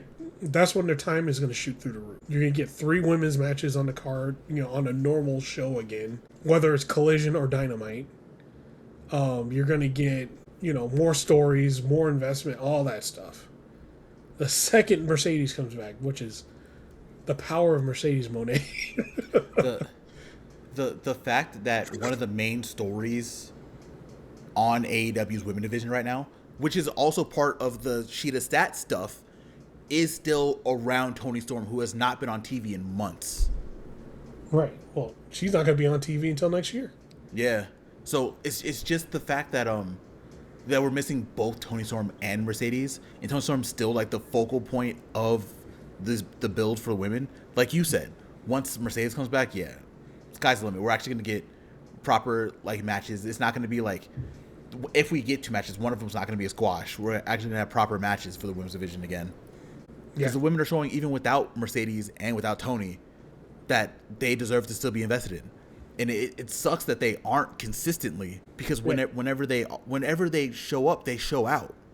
Mm-hmm. Like, you can just as easily invest in Tekla right now. Like, you could invest in Tekla, Divine Dominion, Willow, Stat, Shida. You can invest in all of them. Yeah. And you'll come out golden every time. I promise. I promise you'll come out golden. Especially if you got a talent like Tekla that can do it all. Mm-hmm. Right? We'll have to see where this goes right now. Because right now, Tekla doesn't even have like a proper feud right now for the women's title, right? Going into this Double or Nothing. Right. Technically. Like, who are they beefing with right now? Brawling Birds? Brawling Birds. Yeah. Yeah, Tekla already beat both of them. Right. So what are we doing? Yeah, if the Brawling Birds have anything with the Triangle of Madness, it should just be with Sky Blue and Julia Hart. Yeah. At this point. Honestly, yeah. But yeah, they the women definitely need more investment. And like I said, I think we've probably praised this match more than we've praised any other match on the show tonight so far. So, like, just if anyone is listening to our voices right now, if anyone's listening to us, just y'all need to take some time to invest in more of these women, because y'all have an incredible women's roster that does not get enough time, like at all. So it's we've been doing this for years now, and it's been so on and off that it just needs to be turned back on. Let's just do what we need to do, because y'all are in danger of losing some of these women, bro. Like, let's just come on. Please. Yeah. Like, you have all, like I've said before, the AEW women's division is one of the best women's divisions in the world, right? Easy. And mainly because they have, just like the men's division, the women's division has all different styles. It's not just like, you know, that copy and paste style that some companies have, right? It's all different styles. You get everything. I just need to invest in it more. But you know, we're gonna see it again the second Mercedes comes back on TV. Yeah, hopefully soon, because I feel like Mercedes already lost her last title. She could have been back already. Right. I'm guessing they'll wait until Double or Nothing. Oh wait, god damn it! What happened? She's gonna come back to challenge Willow, isn't she? God, I hope not. But it feels like we'll get to that when we get there. But it definitely feels like they're building. Like, Willow's only been wrestling people who have been returning. Yeah. So it's very possible that they're building towards Mercedes Willow, and Mercedes goes right back to where she was before, which would be a mistake. Mm-hmm. Yeah, she needs to go for the world title. I'll say this right now: if Willow gets an open challenge and that open challenge is not on the pre-show, I would be concerned. Oh, well, you already know who it is. Yeah, because let's be real. Like we talked about the progress that the women were getting for the pay-per-view, but they were all on the pre-show, right? Like if the sign for who is going to come back is if Willow does another open challenge and the open challenge is on the actual pay-per-view card and not the pre-show. If the pay-per-view card is going to be Mercedes, like straight up, like there's no ifs, ands, or buts. Because at this point, I don't trust AEW to put anyone else in that spot. Because I don't know why AEW won't do it, but they have a bunch of women that could do it, but they choose not to. It will be Mercedes, and that will be a mistake. Yep. I don't know, man. We'll see. We will see. Let's see. So after this match, we had the Andrade and MJF going back and forth. And how you know? How you know? Another way is he made up another way of saying it wasn't me. Okay. How you know? This is right. We've been on a bunch of tangents tonight. I know. What I saw on Twitter, I saw someone said, do you know the Speedball meme? And do you know the Nick Jackson meme about their catchphrases? So someone put up a All In 2027 main event. What the dog doing, Nick Jackson, versus when the fajitas come out sizzling, Speedball Mike Bailey, versus how you know Andrade. 18 stars. 18? Only 18? 18. Only 18. We're getting Lowballed 20. We're getting 20. 21. But he was doing that to MJF. MJF, every time he did it, MJF got so mad. And Don Callis was like, oh, well, hold on, go on. You know. But, yeah. Like, we got the new... we got the new Andrade catchphrase, and even spills over to Twitter because he was like, "Hey, you're going for a toy belt," and then Andrade right under it. How you know, man? Oh, so good. It's hilarious. Oh man! But after this wasn't even a match. It was just murder. Roosh versus Steven Forte. So he killed El Forte. Yeah, rest in peace. Rip El Forte. You and your bullshit random shit. Oh, wait. They get a Street Fighter 4. Yeah, different one. Different guy. Steven Forte. You got Forte in your name. You deserve to get your ass kicked. Oh, and he did. Yeah, and he did. After this, the Ops, they're back there at full power again. Pretty much Samoa Joe hyping up all the Ops. And then is like, hey, Will Ospreay, he laid out that, hey, when the Death Riders were on him, the ones that backed him up was the Ops. So, with that, he's like, hey, you going to be with the Ops or against the Ops? Samoa Joe just laying down a choice to Will Ospreay, which adds another layer to this ongoing story going on because they didn't forget about something that happened in the past. This will also be a really good way to keep Ospreay busy for a little bit, to keep him out of the world title scene, because I mean he also lost to Darby Allin, right? Will Ospreay has lost to Darby Allin before, but yeah, like if Darby's giving open challenges to anybody except for MJF, you got to figure out reasons for the people who have been trying to challenge for the world title to be away from it. Yeah. This would be a good way to keep Ospreay away from it, while also keeping the continuity from a story that's been building literally since before All In last year. Yep. So that's going to be good. And then after this, we find out in a backstage promo with Stoke and FTR that Dax has a match with Orange Cassidy, which is the Double Jeopardy match next week. So what that means is if Orange Cassidy wins, they get the conglomeration gets a shot at the tag team titles. If Dax wins, that means FTR and somebody will get a shot at the trios title. So They thought it was, he's like, Stoke is like, hey, I know you guys want me in the ring, but we have a different person in mind. Out comes Tommaso Ciampa. And, so, he's like, the last time he tagged with FTR, he took out Mark Briscoe. Him mentioning Mark Briscoe means Mark Briscoe's coming back at some capacity. Yeah, he's probably cleared now. I think he was hurt before, and I think he's probably cleared now, ready to go. At least for in the next couple of weeks. Yep. So he's like, hey, this time we're going to take the trios titles, and he picks the piece of popcorn out of Stokes' beard and eats it. And he's like, oh, tasty. In true Tommaso Ciampa psycho fashion. So yeah, that's what we got next week. Should be good. Yeah, this should be a really good match. Because Dax is underrated as a singles wrestler. Still somehow, right? I don't know how. I don't know how, but he's underrated as a singles wrestler.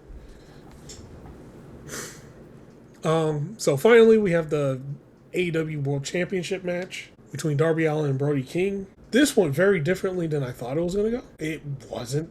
Again, it was another Darby match that wasn't a typical Darby match. Yeah, for the most part. They definitely had some, like, typical Darby stuff in here, but it wasn't, like, all typical Darby stuff. Yeah, he didn't get thrown around, like, all over the damn place, right? Mm-mm. It was like he was wrestling. It sounds weird to say this, but it was like what you would expect from a Brody King match than a Darby match, right? Yeah. Like, they just wrestled. Like, and yeah, of course he's going to get tossed around somewhat because Brody King is like 3 times his size. Yeah, that's expected, though. Like, it wasn't, remember when they were on pay-per-view, when they had that singles match on pay-per-view? Yeah. Like, how, like, Darby was, like, thrown around, like, every second? Mm-hmm. Yeah, I kind of expected that to happen again, and the fact that didn't kind of impress me, I'm not going to lie. Yeah. So, pretty much, Darby Allin hits 2 coffin drops. Finally pins Brody King. But Brody King, man, at one point, those clotheslines were vicious. Where he picked him up, clotheslined him, and then clotheslined him again, and then, Darby kicked out both of those times. I was like, damn. Like, it wasn't just a regular clothesline. He hit him and he flipped. But yeah, Darby hits 2 coffin drops, retains his AEW championship, and we kind of got a little thing. Kevin Knight being looked at in the crowd, and we're gonna get that title shot next week. But yeah, man, what did you think of this match and AEW Dynamite altogether? Honestly, the main event, I was surprised. Honestly, like, coming to this Darby Allin reign, I was definitely expecting Darby to just do Darby things. And while the Darby things have been happening, it hasn't been happening as much. Like, now it makes more sense when it happens in comparison to always happening for everybody. Right. But I think I'm going to reserve my full judgment until I see the Kevin Knight match. Now I want to see what happens there. Yeah. But overall, I am a lot more impressed than I thought I was going to be with this Darby title reign. Mm-hmm. As much as I still don't fully agree with the how and how quick it happened. Yeah. It's starting. It might be starting to win me over a little bit. Oh. Yeah. It's not. I'm not there yet. Oh. Okay. But it's going a little bit better than I thought it was going to go. Okay. They're getting somewhere. They almost got you. Almost. What about you? So far, I think people like his TNT title reign, and I personally hated his TNT title reign. Mm-hmm. I like this one better than his TNT title reign so far because it's almost the opposite of that, being that he's the one thing, the one thing we always talk about on the show is the one thing I can't stand about a Darby Allin match is just him just getting tossed around like a crash dummy all the time and not wrestling, right? And these matches that he's done, he's been wrestling, right? maybe he'll get tossed around, you know, in a thing that makes sense where he goes for a dumb move off the top rope and somebody throws him off of there or something like that. That makes sense to me, right? Or they'll, like, you know, throw him on the side or something like that. But not like lawn darting him everywhere, right? that was his TNT title, right? He got lawn darted everywhere. Yeah, no. So far, I like it better than his TNT title run so far. Yeah. So they're getting you too then. Yeah. Dynamite as a whole was great. Like the fact that with as many tangents as we went on and talking about as much as we did, I think it's expected about how great this episode of Dynamite was. Honestly, so like I don't think I have anything else to say about that. It was a fantastic show. Yeah, 4 title matches on a normal show, just a break, just a Dynamite. It's like pay-per-view level right there. So I can't complain. Mm-hmm. We had 3 on Collision. Speaking of Collision, nice segue, buddy. Nice segue. Mm-hmm. Let's talk about Collision. We're gonna get into it. First match immediately. We got 10-man chaos is what I'm gonna start calling these now, because we're back. AEW's back to putting as many wrestlers on camera as possible during one match and then they'll go crazy. We got the continued collaboration between the Death Fighters and the Dogs, but this time they were wrestling Top Flight and the Rascals instead of the Bucks, and this was just as crazy as the week before. I can't even tell you all the stuff that happened in this match, so I'm not even going to try to. But just take a second and watch this. It was like almost 20 minutes of chaos. Just fantastic 10-man. We did get Pac getting the win over Darius Martin. Put him in the brutalizer, got him up out of there. We also did get a little bit of Death Rider cheating, as expected. It's just crazy match. Just crazy match. I'm not gonna talk too much more about it. Proffitt, what were your thoughts? Pretty much, I will say the exact same thing you said. It was a crazy match. Everybody went nuts in there. Like from the start of the bell, from the second the bell rung until the end. Yeah, it was insane. Yeah, it was insane, but it was a fun match. And I'm coming to expect these every Collision now, because they used to do it with Hologram and the Conglomeration all the time. Mm-hmm. Well, when they were on their streak of beating up the premier athletes every week. So, yeah. And then we used to do the money matches all the time, too. Yep. So, like, these multi-man chaos matches were like a staple of Collision. And they kind of went away for a while. I'm happy they're back. Also, this gives, like, the Dogs something to do also, because, like we said, they definitely needed some stuff, right? Yeah. And they got another win here, technically, so easy way for them to get some momentum along with the Death Riders. But after this, we had a vignette of the Jungle Jack Perry National Tour. Fun, hilarious vignette, though. Luchasaurus is driving the Jurassic Express, the bus. Just hilarious. And then right after that, we got, honestly, what... We talked about it a little bit before during Dynamite, but we had the national title defended. Jungle Jack Perry, our champion, faced Mascara Dorada. And oh boy, these two went insane. This might easily be the best national title defense that we've gotten since this title's inception. Lord have mercy. Like, we got a couple missed 450s from Mascara Dorada. There was a Canadian destroyer out on the posts, on the ring gate. What else happened? So much happened in this match. God bless. Just if you have not watched this match, I don't know what you're doing. Definitely take some time to go back and watch this insane match. The crowd was super into it. Jungle Jack and Mascara Dorada were trying to kill each other for this national championship, bro. Like, oh my God. Jack Perry did get the win, though. Jack Perry got the Hurricanrana and then locked Dorada's leg, so he caught him. 1, 2, 3, got the victory, retained the national championship. Afterwards, you could tell Jack was like super happy, because even after, he was like, bro, come on, give me a hug. Just give me a hug here. And they walked out together. Just incredible match. Proffitt, what were your thoughts on this national title match? National title match was ridiculous. Just imagine we get matches like this, insane matches like this, on a weekly basis on AEW. There's always one match that's just incredible above the rest, and this was it for like this whole week between Dynamite and Collision. Yeah, this was the one. This was it. Probably like one of the best Jack Perry matches I've seen, easily. But yeah, it was such a damn good match, man. If you guys haven't watched this match, if you have one match to watch this week, watch this one. And if you have two matches to watch this week, watch this one and Divine Dominion versus Stat and Shida. Mm-hmm. Speaking of Stat and Shida, after that incredible match for the national championship, we got a little backstage segment from Dynamite from Shida and Stat.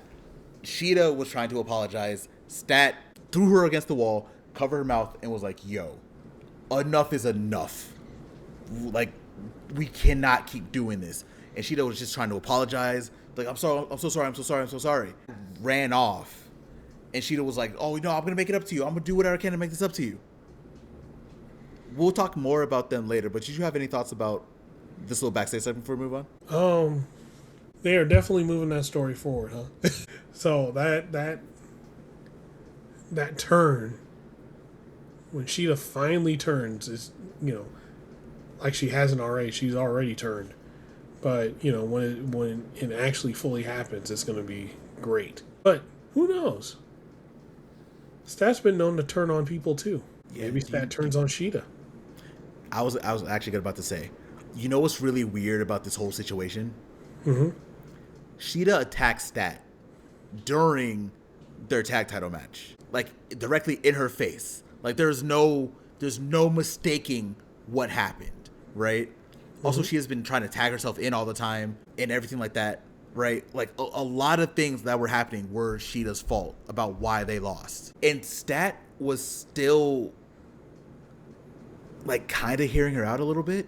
I mean, don't get me wrong, she was furious, and she was talking about like, I was this close to making history, and I was like, oh shit, this is different.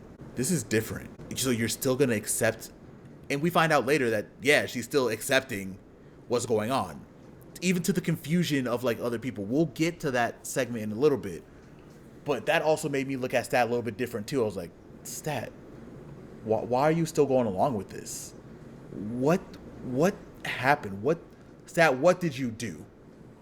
Where were you on the night that Tony Storm got attacked? It's going to be interesting. We'll talk about them a little bit more later when we actually get to that segment. But we got to talk about MXM basically getting rocked by the conglomeration. We don't have to talk about it. Like, we don't talk about it too much. It was a very short match. Wasn't even a title match either. It was a non-title. So yeah, it was wraps. It was a few minutes. I think we got a commercial break in between them, so they got a little bit of time. But realistically, it was just a showcase for the conglomeration. They did get the win. And then after the match, Ciampa comes out and just stares down Orange Cassidy.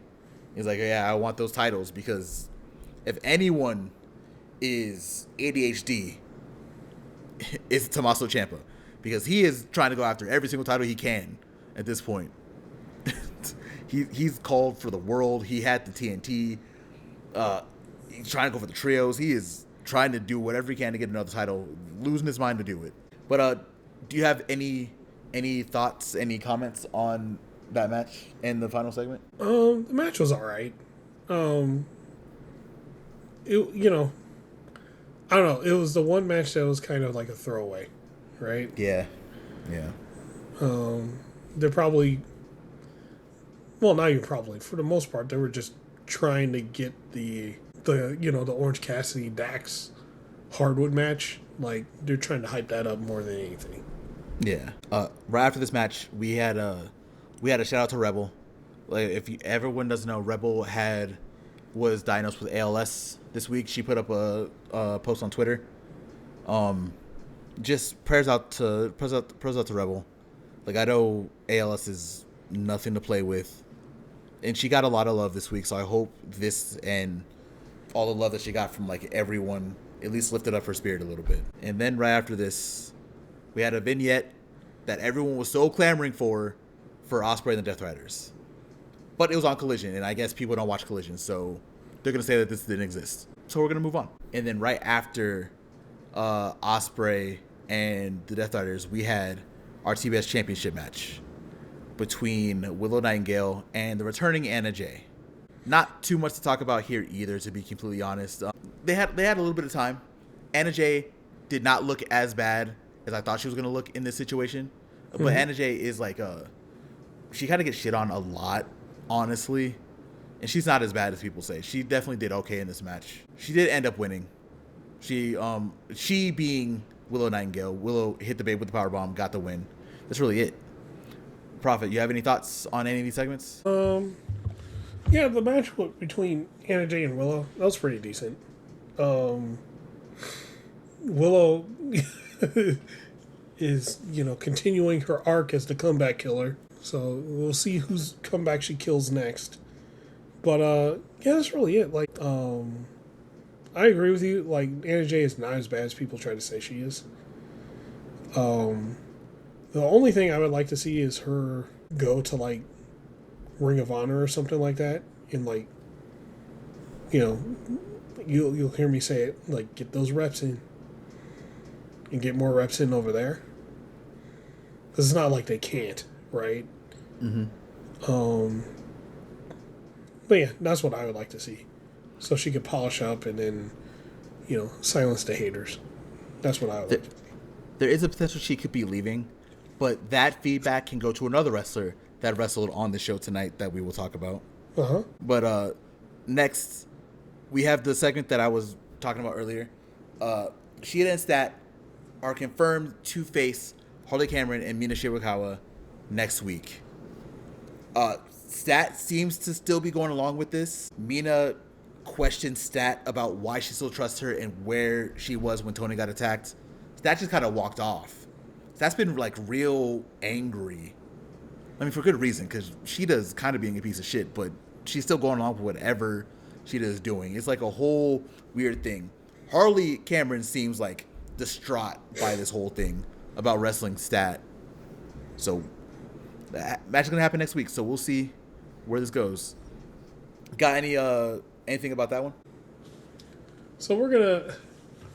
I guess this is just another thing. It's just how long is Harley Cameron gonna, when they wrestle, how long is Harley Cameron gonna last against Stat? Not long. And are we gonna get a decent match out of it? I mean, 3 out of 4 will be pretty good. Yeah. So, yeah, we'll see. Next up, we had a tag team encounter. The Bang Bang Gang, Juice Robinson and Ace Austin, against Wheeler Yuta and Daniel Garcia, the Death Riders. Lord have mercy. Very good match overall. A lot happened in this match, and I'm not going to lie to you. I don't really care about what happened in the match. We're going to talk about what happened after. So, of course, well, I guess not of course, because they haven't really been winning a lot. The Bang Bang Gang got the victory. Like, it was actually kind of crazy. Moxley was on commentary. Moxley had another memorable moment where he fell to his knees on commentary.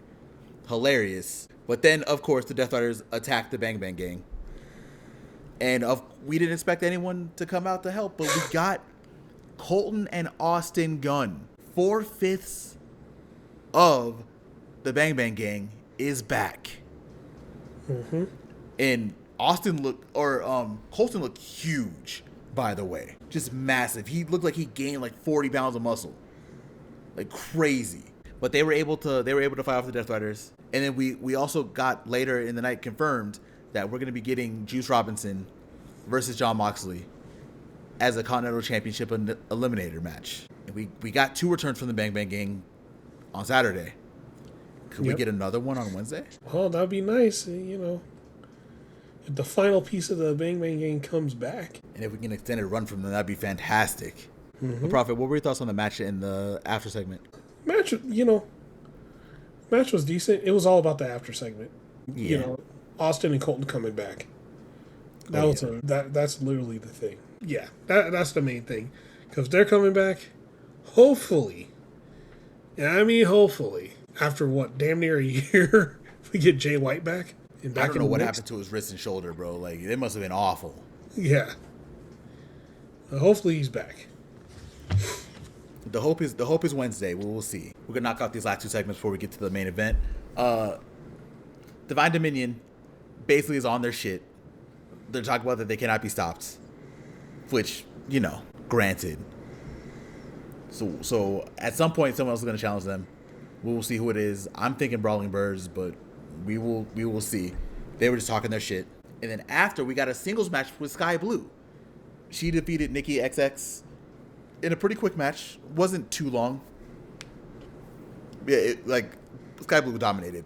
And this is her first singles match in a while, so they might be building up Sky Blue to do something now. So that's going to be nice. You have any thoughts on those 2 segments before we get into the main event? No, I think main thing is I think Sky Blue, pretty much Sky Blue just crushed that kid. But for as short as the match was, she looked good. So we're just continuing that Triangle Madness trend. So hopefully soon we get that into them in the Brawling Birds. Surprised the Brawling Birds didn't show up and try to just beat her down. Honestly, yeah. Right? Because they do it to the Brawling Birds all the time, right? And they're still kind of in a feud, I think. Maybe not. I don't know. But yeah. I think we need to get them all 5 involved onto the next stage. Agreed. It's about time. Yeah.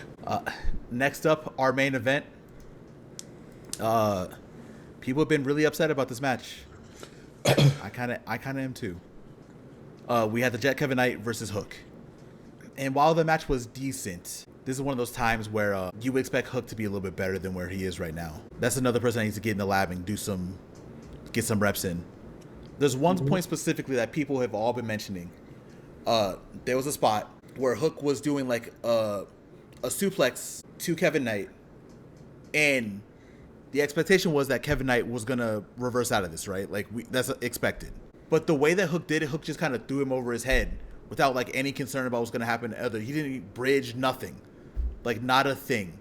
And Kevin Knight had to like catch himself before he spiked himself on the mat. There were also a couple like really like nasty spots too. Like they had a spot earlier in the match where Hook did an exploder into the crowd. And, they had a couple plants there, obviously. Like, they definitely looked like wrestlers that were right there. They weren't going to put them in front of actual people.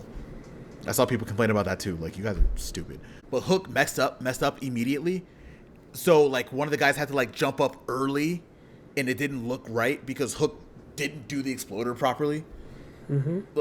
Like, there's a lot of stuff Hook needs to be improved on, bro. Like, he's been in the company for years, has not gone anywhere. While Samoa Joe was gone, he didn't even wrestle a match. Yeah. Like, he was just backstage barely doing stuff, talking about recruiting. Like, what are we doing? Like, why is Hook getting his opportunity? We could have put Shibata here. It would have been a better match. Like, I don't know. It's just, Kevin Knight did get the win. But it just kind of put, like, a damper on the show for me. Because Hook hasn't improved in any aspect of wrestling.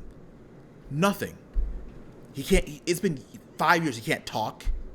It's been 5 years he can barely wrestle. He lives off of Taz's name still. Like, it's just, I don't know, bro. And I could be being a little extra mean, but with all the opportunities that you have in AEW, they let you go anywhere that you want as long as it doesn't conflict with like anything, right? And if you're barely on TV, why don't you go hone your craft? Like, what do you do when you aren't on TV? Nothing? Because it looks like you haven't improved in the years that you've been here. You look the same for 5 years. You go back to Ospreay. Ospreay himself has changed. And Ospreay's been one of the best wrestlers on the planet. Like, we've had this conversation for a bunch of people, and it's just gross that Hook gets this opportunity, and he doesn't seem like he's doing anything to improve. Proffitt, am I crazy? Am I crazy? No, you're not crazy. Like, Hook's been the same. He's literally been the same. And man, that one part where he did that suplex and then forgot to release until the very end, and Kevin Knight almost landed on his head. his dad did the same shit to somebody before, and that was like, what was it? Damn near broke their neck. I think it was either Bam Bam Bigelow or Shane Douglas. I think it was Shane Douglas. And he did that, and he tossed him the exact same suplex. The exact same suplex. Release late. Shane Douglas lands on his fucking head and arm. And I think he like broke his arm from that. But shit, man.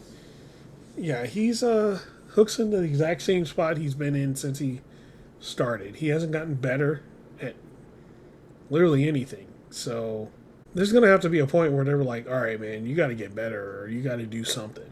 You gotta hone your craft. You gotta wrestle. You gotta go somewhere. You gotta do something to get better. You can't stay stagnant when you have like all the best wrestlers in the world in one spot, and you can't be the one that sucks. You just can't. And shit, you're with Shibata, Samoa Joe. So Shibata and Samoa Joe, what are you doing? You should be learning from them, man. I don't think Hook wants to. Because, okay, I know they didn't play this anywhere on TV, but did you see that promo that Bowens did after joining the Ops? Yeah. Bro, that was probably one of Bowens' best promos. He's been with the Ops for 2 seconds, and he was able to show his motivation. He was able to, like, convey his motivation a lot better than he has before. And it was a straight fire promo. Yeah. Have we gotten anything like that from Hook? Hook doesn't even seem like he talks. Like he doesn't. I don't think I've ever seen Hook say a sentence that feels natural since he's been on TV. Yeah. So this is all I'm gonna say. We go hard on DMD. People go hard on Anna J. People go really hard on these women, bro. But if you want like an example of someone who really needs to improve but is choosing not to, what feels like it's Hook. Yeah. Big time. Because even as hard as I went on, as we've gone on, let's say like Top Flight. Yeah. Top Flight still tries to go. They go to Ring of Honor. They're literally everywhere.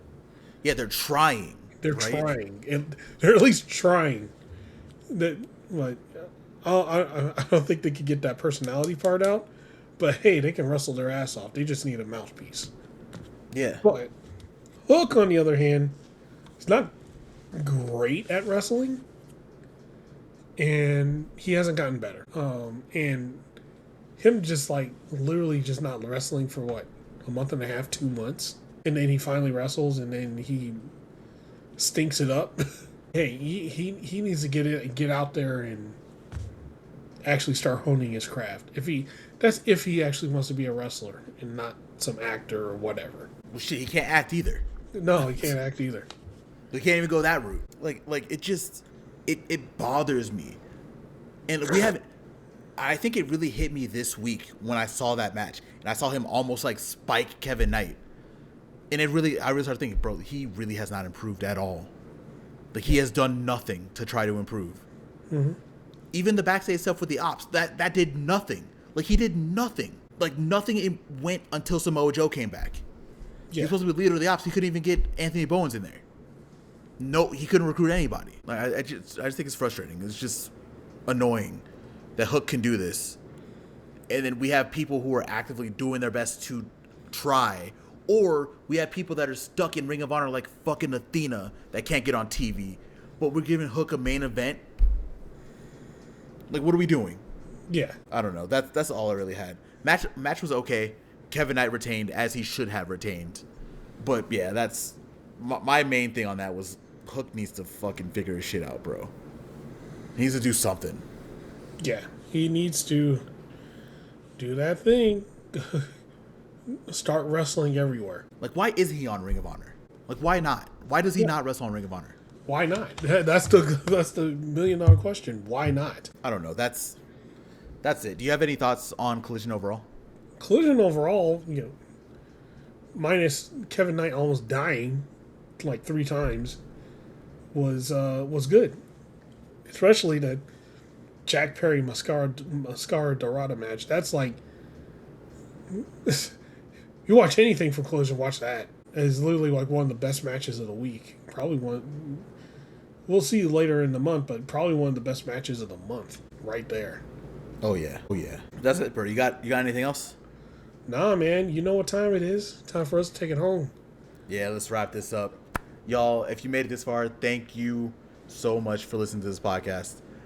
This was the tangent episode. We had a lot of really good conversations right here.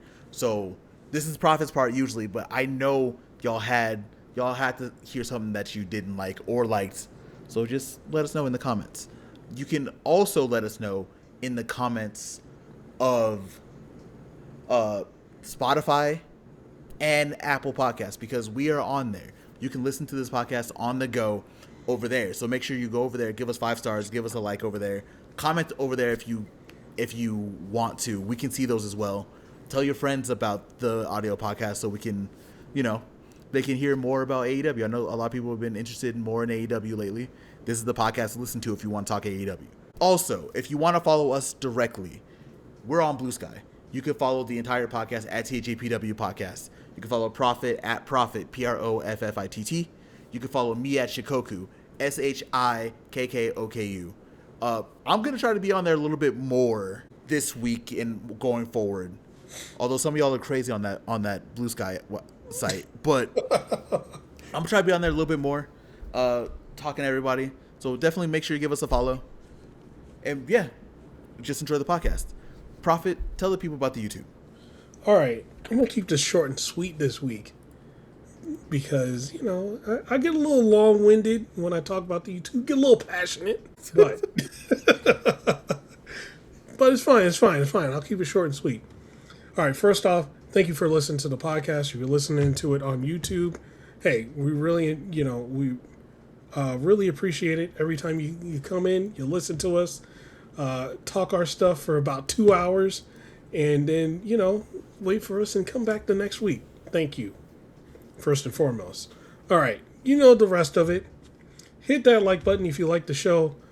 Comment, subscribe, hit the bell button so you get our show whenever it pops off. Thank you once again, and we're out. Peace.